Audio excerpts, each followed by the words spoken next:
ನಮಸ್ಕಾರ ಫ್ರೆಂಡ್ಸ್, ಇವತ್ತು D P you versus P P M versus D P M ಇರುವ ವ್ಯತ್ಯಾಸವೇನು ಅಂತ ನಾವು ತಿಳ್ಕೊಳಕ್ಕೆ ಹೋಗ್ತಾ ಇದ್ದೀವಿ.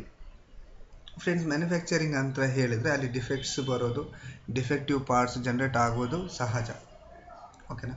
ಆದರೂ ಝೀರೋ ಡಿಫೆಕ್ಟ್ ಅಚೀವ್ ಮಾಡ್ಬೋದು. ನೀವು ಅದನ್ನು ಮ್ಯಾನೇಜ್ಮೆಂಟ್ಗೆ ರೆಪ್ರೆಸೆಂಟ್ ಮಾಡಬೇಕು. ಯಾವ ಥರ ಮಾಡೋದು? ಈ ಕಸ್ಟಮರು ಕೇಳ್ತಾರೆ, ನಿಮ್ಮ ಡಿಫೆಕ್ಟಿವ್ನ ಯಾವ ಥರ ನೀವು ಮಾನಿಟ್ರ್ ಮಾಡ್ತೀರಾ ಅಂತ ಕೇಳಿದಾಗ ಇದರ ಬಗ್ಗೆ ತಿಳ್ಕೊಳ್ಳೋದು ಇಂಪಾರ್ಟೆಂಟ್. ನೀವು ಯಾವ ಥರ ರೆಪ್ರೆಸೆಂಟ್ ಮಾಡ್ತೀರಾ, ಓಕೆನಾ. ಕೆಲವು ಕಂಪನಿಯಲ್ಲಿ ಪರ್ಸೆಂಟೇಜಲ್ಲಿ ಡಿಫೈನ್ ಮಾಡ್ತಾರೆ, ಇಷ್ಟು ಪರ್ಸೆಂಟೇಜ್ ರಿಜೆಕ್ಷನ್ ಆಗಿದೆ ಅಂತ.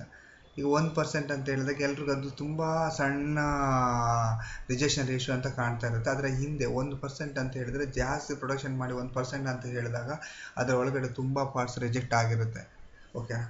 ಸೊ ಇದನ್ನೆಲ್ಲ ಮೆಜರ್ ಮಾಡಬೇಕು ಅಂತ ಹೇಳಿದ್ರೆ ಈ ಮೆಥಡ್ನ ಯೂಸ್ ಮಾಡ್ತೀವಿ, D P you, D P P M, D P M, ಓಕೆನಾ. ಸೊ ಹಾಗಾದರೆ ನೆಕ್ಸ್ಟ್ ಸ್ಲೈಡ್ಗೆ ಹೋಗೋಣ. ಇಲ್ಲಿ ಏನೆಲ್ಲ ಇವತ್ತು ಕಲಿಬೇಕಂತ ಇದ್ದೀವಿ ಅಂತ ಹೇಳಿದ್ರೆ, ಡಿ ಪಿ ಯು ಅಂದರೆ ಏನು, ಅದನ್ನು ಯಾವ ಥರ ಕ್ಯಾಲ್ಕುಲೇಷನ್ ಮಾಡಬೇಕು, ಪಿ ಪಿ ಎಮ್ ಅಂದರೆ ಏನು, ಅದನ್ನು ಯಾವ ಥರ ಕ್ಯಾಲ್ಕುಲೇಷನ್ ಮಾಡಬೇಕು, ಡಿ ಪಿ ಎಮ್ ಅಂದರೆ ಏನು, ಅದನ್ನು ಯಾವ ಥರ ಕ್ಯಾಲ್ಕುಲೇಟ್ ಮಾಡಬೇಕು.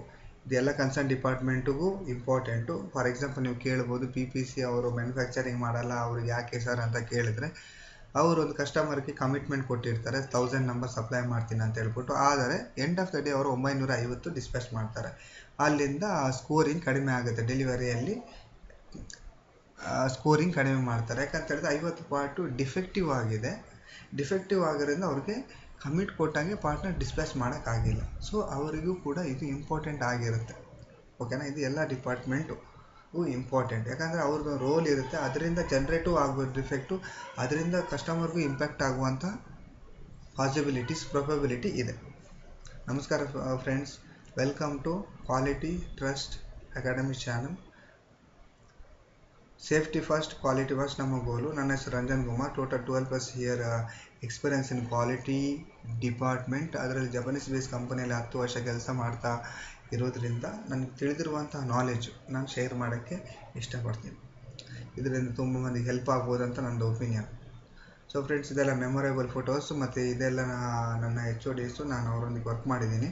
ಸೊ ಈಗ ವಿಡಿಯೋ ಕಂಟಿನ್ಯೂ ಮಾಡೋ ಮುಂಚೆ ನಾವು ಪ್ರೀವಿಯಸ್ ವಿಡಿಯೋದಲ್ಲಿ ಏನೆಲ್ಲ ಕಲ್ತ್ಕೊಂಡಿದ್ದೀವಿ ಅಂತ ಸ್ವಲ್ಪ ರೀಕಾಲ್ ಮಾಡೋಣ. ಅಲ್ಲಿ ನಾವು ಏಜ್ R&R ಬಗ್ಗೆ ಕಲ್ತ್ಕೊಂಡಿದ್ದೀವಿ. ಅಲ್ಲಿ ಏಜ್ ಕೆಪೇಬಲ್ ಇಲ್ಲ ಅಂತ ಹೇಳಿದರೆ ಆ ಕಂಡೀಷನಲ್ಲಿ ನಾವು ಹೇಗೆ ಅದನ್ನು ಡಿಸಿಷನ್ ತೊಗೋಬೇಕು, ಮ್ಯಾನೇಜ್ ಮಾಡಬೇಕು ಎಲ್ಲ ನಾನು ಹೇಳ್ಕೊಟ್ಟಿದ್ದೀನಿ. ನೆಕ್ಸ್ಟು ಅಟ್ರಿಬ್ಯೂಟ್ ಗೇಜ್ R&R ಯಾವ ಥರ, ಅದರ ಎಕ್ಸೆಪ್ಟೆನ್ಸ್ ಕ್ರೈಟೀರಿಯಾನು ಹೇಳಿದ್ದೆ.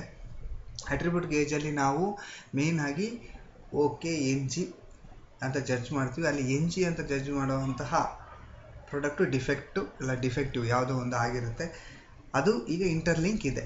ಸೊ ಅದಕ್ಕೆ ಲಿಂಕ್ ವೈಸ್ ನಾನು ಮಾಡೋಕ್ಕೆ ಟ್ರೈ ಮಾಡ್ತೀನಿ, ಯಾಕಂದರೆ ನಿಮ್ಗೆ ಈಸಿಯಾಗಿ ನೆನ್ಪಿಡೋಕ್ಕಾಗುತ್ತೆ. ಸೊ ಫ್ರೆಂಡ್ಸ್, ಎಲ್ಲ ವಿಡಿಯೋದಲ್ಲಿ ಹೇಳ್ದಂಗೆ 80% ಲಿಸನಿಂಗ್ ಕಡೆ, 20% ಅಬ್ಸರ್ವೇಷನ್ ಕಡೆ ಫೋಕಸ್ ಮಾಡಿ ಇದನ್ನು ನಿಮ್ಮ ಪರ್ಸನಲ್ ಲೈಫಲ್ಲಿ ಅಳವಡಿಸಿ ನೋಡಿ. 80% ಲಿಸನಿಂಗ್, 20% ಮಾತಾಡಿದ್ರೆ ನಿಮ್ಮ ವೆಯ್ಟೇಜ್ ಇರುತ್ತೆ ಮಾತಿಗೆ. ಸೊ ಇಲ್ಲಿ ಕನ್ನಡ ಇಂಗ್ಲೀಷ್ ಎರಡು ಮಿಕ್ಸ್ ಆಗಿರುತ್ತೆ. ನಮ್ಮ ಉದ್ದೇಶ ಬಂದು ಇದನ್ನು ಅರ್ಥ ಮಾಡಿಕೊಂಡು ನಮ್ಮ ರೆಗ್ಯುಲರ್ ವರ್ಕಲ್ಲಾಗಿರ್ಬೋದು ಇದನ್ನು ಇಂಪ್ಲಿಮೆಂಟೇಷನ್ ಮಾಡೋದ್ರಿಂದ ನಿಮ್ಮ ಒಂದು ಕೆರಿಯರಲ್ಲಿ ನಿಮಗೊಂದು ಪಾಸಿಟಿವ್ ರಿಸಲ್ಟ್ ಕೊಡುತ್ತೆ.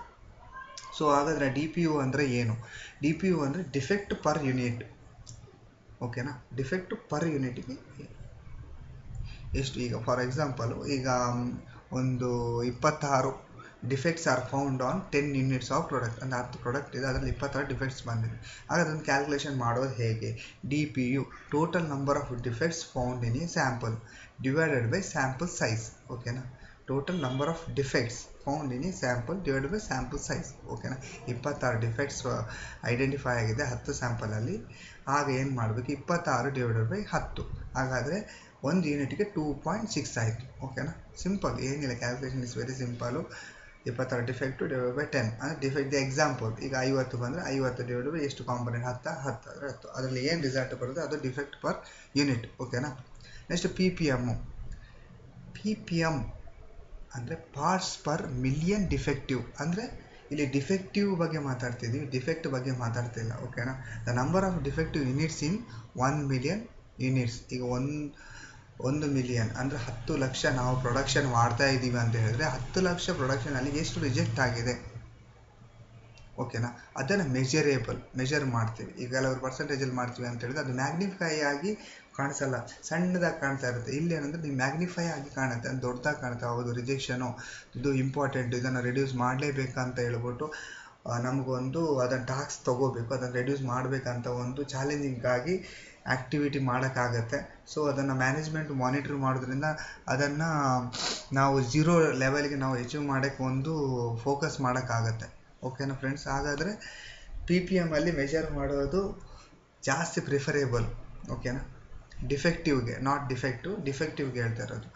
ಈಗ ಇಂಟರ್ನಲ್ PPM, ಈಗ ಫಾರ್ ಎಕ್ಸಾಂಪಲು ನಿಮ್ಮ ಪ್ಲ್ಯಾಂಟು, ಮ್ಯಾನುಫ್ಯಾಕ್ಚರಿಂಗ್ ಪ್ಲ್ಯಾಂಟಲ್ಲಿ ಡೈಲಿ ರಿಜೆಕ್ಷನ್ನ ಮಂತ್ಲಿಗೆ ಅಕ್ಯುಮುಲೇಟ್ ಮಾಡ್ತಾರೆ. ಮಂತ್ಲಿಯಲ್ಲಿ ಟೋಟಲ್ ಸಮ್ ಪಾರ್ಟ್ ರಿಜೆಕ್ಟ್ ಆಗಿರುತ್ತೆ, ಅದನ್ನು ರಿವರ್ಕು ಮಾಡೋಕ್ಕಾಗಲ್ಲ. ಫೈನಲ್ ಏನು ಕನ್ಕ್ಲೂಷನ್ ಆಗಿರುತ್ತೆ, ಸ್ಕ್ರ್ಯಾಪ್ ಮಾಡಬೇಕಂತ ಹೇಳ್ಬಿಟ್ಟು. ಆ ಸ್ಕ್ರ್ಯಾಪು ಅಂತ ಹೇಳಿದ್ರೆ ಅದನ್ನು ಯೂಸೇ ಮಾಡೋಕ್ಕಾಗಲ್ಲ, ದಟ್ ಇಸ್ ಡೈರೆಕ್ಟ್ಲಿ ಲಾಸ್.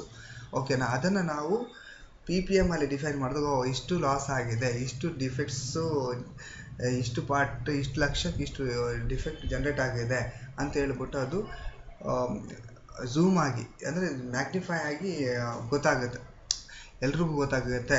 ಓಕೆನಾ ಫ್ರೆಂಡ್ಸ್. ಕೆಲವು ಕಂಪನಿಯಲ್ಲಿ ಅದನ್ನು ಪಾರ್ಟ್ಸ್ ಪರ್ 100, ಈಗ ಹೇಳಿದ್ನಲ್ಲ ಪರ್ಸೆಂಟೇಜ್ ಆಗಿರ್ಬೋದು, ಕೆಲವರು ಬಿಲಿಯನಲ್ಲಿ ಅದನ್ನು ಇದು ಮಾಡ್ತಾರೆ. PPBಯಲ್ಲಿ PPT ಟ್ರಿಲಿಯನ್ಗೂ ಅದನ್ನು ಮೆಷರ್ ಮಾಡ್ತಾರೆ. ಓಕೆನಾ ಫ್ರೆಂಡ್ಸ್. ಹಾಗಾದರೆ ಕ್ಯಾಲ್ಕುಲೇಷನ್ ಮಾಡೋದು ಹೇಗೆ? Number of rejected parts divided by number of parts manufactured into 10 lakh. ಓಕೆನಾ. ಟೋಟಲ್ 10 ಲಕ್ಷ ಪಾರ್ಟ್ ಮಾಡಿರ್ತೀವಿ. ಓಕೆನಾ. ಅದರಲ್ಲಿ 1 ಲಕ್ಷ ರಿಜೆಕ್ಟ್ ಆಗಿದೆ.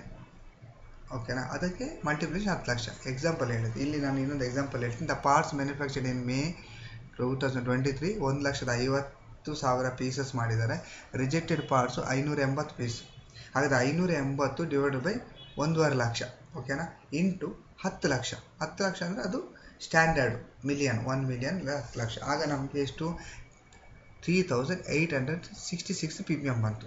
ಇಲ್ಲಿ ಏನು ಡಿಫೆಕ್ಟ್ 580 ಅಂತ ತೋರಿಸ್ತಾ ಇರೋದನ್ನು 3,866 ತೋರಿಸ್ತಿರಲ್ಲೂ ವ್ಯತ್ಯಾಸ ಇದೆ. ನಿಮ್ಗೆ ಕಾಣ್ಬೋದು 3,866, ಒಬ್ಬ ಹೌದು ಇಷ್ಟು ಇದಾಗಿದೆಯಾ PPM ಅಲ್ಲಿ ತೋರಿಸ್ತಾ ಅಂತ ಹೇಳಿದ್ರೆ ಅದನ್ನು ನಾವು ರಿಡ್ಯೂಸ್ ಮಾಡಲೇಬೇಕು ಅಂತ ಹೇಳ್ಬಿಟ್ಟು ಮ್ಯಾನೇಜ್ಮೆಂಟನ್ನು ಫೋಕಸ್ ಮಾಡುತ್ತೆ. ಅದಕ್ಕೆ ಬೇಕಾಗಿರುವಂಥ ಸಪೋರ್ಟು ಮಾಡೋಕ್ಕೆ ಅದು ಅಪರ್ಚುನಿಟಿ ಇದೆ. ಸೊ ಹಾಗಾದರೆ DPMO ಅಂದರೆ ಏನು? Defect per million opportunity. ಇಲ್ಲಿ ಡಿಫೆಕ್ಟು. ಓಕೆನಾ. PPM ಬಂದು ಡಿಫೆಕ್ಟಿವ್, DPU ಬಂದು ಡಿಫೆಕ್ಟು, DPMO ಬಂದು ಡಿಫೆಕ್ಟ್. ಓಕೆನಾ. ಕನ್ಫ್ಯೂಸ್ ಆಗ್ಬಿಟ್ಟು ಡಿಫೆಕ್ಟಿವ್ಗೂ ವ್ಯತ್ಯಾಸ ಇದೆ, ಅದನ್ನು ನಾನು ನೆಕ್ಸ್ಟ್ ವೀಡಿಯೋದಲ್ಲಿ ನಿಮ್ಗೆ ಹೇಳ್ತೀನಿ. ಸೊ ಹಾಗಾದ್ರೆ ಒಂದು ಎಕ್ಸಾಂಪಲ್ ನೋಡೋಣ. If there are 2 defects generated in a sample of 100 with each unit having 5 areas inspected. ಓಕೆನಾ. ಒಂದು ಪಾರ್ಟ್ ತೊಗೋತೀರಾ, ಅದರಲ್ಲಿ 5 ಏರಿಯಾಸದಲ್ಲಿ ನೀವು ಇನ್ಸ್ಪೆಕ್ಟ್ ಮಾಡ್ತೀರಾ, ಅಲ್ಲಿ 2 ಡಿಫೆಕ್ಟ್ ಜನ್ರೇಟ್ ಆಗಿದೆ. ಓಕೆನಾ. ಸೊ ಅದನ್ನು ನಾವು ಕ್ಯಾಲ್ಕುಲೇಷನ್ ಯಾವ ಥರ ಮಾಡೋದು? DPMO. ಓಕೆನಾ. Number of defect generated divided by number of opportunity for defects in sample into 10 lakh. ಓಕೆನಾ. ಇಲ್ಲಿ ನೋಡಿ 2 ಡಿಫೆಕ್ಟ್ಸ್. ಓಕೆನಾ. 5 ಏರಿಯಾ ಇಂಟು 100 ಪಾರ್ಟ್ಸ್. ಕರೆಕ್ಟಾಗಿ ಒಬ್ಸರ್ವ್ ಮಾಡಿ. Into 10 lakh. ಓಕೆನಾ. 2 ಡಿಫೆಕ್ಟು. ಓಕೆನಾ. 100 ಪಾರ್ಟಲ್ಲಿ 5 ಏರಿಯಾ ಇನ್ಸ್ಪೆಕ್ಟ್ ಮಾಡ್ತಾರೆ. ಒಂದು ಪಾರ್ಟಲ್ಲಿ 5 ಲೊಕೇಶನ್ ಹೇಳಿರ್ತಾರೆ. ಓಕೆನಾ. ಇಲ್ಲಿ ಇದು ಡೆಂಟ್ ಚೆಕ್ ಮಾಡಿ, ಸ್ಕ್ರ್ಯಾಚ್ ಚೆಕ್ ಮಾಡಿ, ಇದು ಮಾಡಿ ಮತ್ತು ರಸ್ಟು ಏನೋ ಆ ಥರ 5 ಪಾಯಿಂಟ್ ಕೊಟ್ಟು ಆ ಏರಿಯಾದಲ್ಲಿ ಚೆಕ್ ಮಾಡೋಕ್ಕೆ ಹೇಳಿರ್ತಾರೆ. ಆ ಏರಿಯಾದಲ್ಲಿ 2 ಡಿಫೆಕ್ಟ್ಸ್ ಬಂದಿದೆ 100 ಸ್ಯಾಂಪಲ್ಸಲ್ಲೇ. ಸೊ ಅದನ್ನು ನಾವು ಕ್ಯಾಲ್ಕುಲೇಷನ್ ಮಾಡೋದು DPMO ಡಿಫೆಕ್ಟ್ಸ್. ಓಕೆನಾ. ಕ್ಲಿಯರಾಗಿ ಅಂಡರ್ಸ್ಟ್ಯಾಂಡಿಂಗ್ ಆಗಿರ್ಬೋದು ಅಂತ ತಿಳ್ಕೊತೀನಿ. ಇಲ್ಲಿ ಕ್ಯಾಲ್ಕುಲೇಷನ್ ಇನ್ನೊಂದ್ಸಲ ನೀವು ಅಬ್ಸರ್ವ್ ಮಾಡಿ. 2 ಏನಿದು ಡಿಫೆಕ್ಟ್ಸ್ ಜನ್ರೇಟೆಡ್. ಓಕೆನಾ. ಎಷ್ಟು ಸ್ಯಾಂಪಲಲ್ಲಿ 100 divided by 100 into 5 area into 10 lakh is equal to 4,000 DPMO. ಓಕೆನಾ. ಹಾಗಾದರೆ ನಾವು ಫೈನಲ್ ಆಗಿ ಕನ್ಕ್ಲೂಷನ್ ಮಾಡಿದ್ವಿ, ಅರ್ಥ ಮಾಡ್ಕೊಂಡ್ವಿ DPU, PPMO, DPMO ಅಂದರೆ ಏನು ಅಂತ. ಆದರೆ ಒಂದು ಕನ್ಫ್ಯೂಷನ್ ಸ್ಟೇಟ್ ಇದೆ, ಅಲ್ಲಿ ಡಿಫೆಕ್ಟು ಮತ್ತು ಡಿಫೆಕ್ಟಿವ್ಗಿರುವಂಥ ವ್ಯತ್ಯಾಸ ಏನಂತಲೇ ಗೊತ್ತಾಗ್ತಾಯಿಲ್ಲ, ಎಲ್ಲರೂ ಕನ್ಫ್ಯೂಷನ್ ಇದೆ. ಆ ವ್ಯತ್ಯಾಸನ ನಾನು ನೆಕ್ಸ್ಟ್ ವೀಡಿಯೋದಲ್ಲಿ ಕ್ಲಿಯರಾಗಿ ಎಕ್ಸ್ಪ್ಲೇನ್ ಮಾಡ್ತೀನಿ. ಡಿಫೆಕ್ಟ್ ಮತ್ತು ಡಿಫೆಕ್ಟಿವ್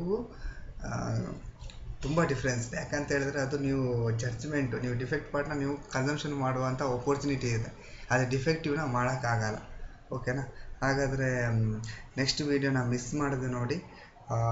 ಐ ಹೋಪ್ ಈ ವಿಡಿಯೋ ನಿಮಗೆ ಈಸಿಯಾಗಿ ಅಂಡರ್ಸ್ಟ್ಯಾಂಡಿಂಗ್ ಆಗಿದೆ. ನಿಮ್ಮ ಕಂಪನಿಯಲ್ಲೂ ಡಿಫೆಕ್ಟ್ನ ಯೂನಿಟಲ್ಲಿ ಮೆಷರ್ ಮಾಡಿಬಿಟ್ಟು ರೆಪ್ರೆಸೆಂಟ್ ಮಾಡ್ತೀರಾ ಅಂತ ನಾನು ತಿಳ್ಕೊಂಡಿದ್ದೀನಿ. ಆಲ್ಮೋಸ್ಟ್ ಎಲ್ಲ ಕಂಪನಿಯಲ್ಲಿ ಇದನ್ನು ಮಾಡ್ತಾರೆ. So thank you so much.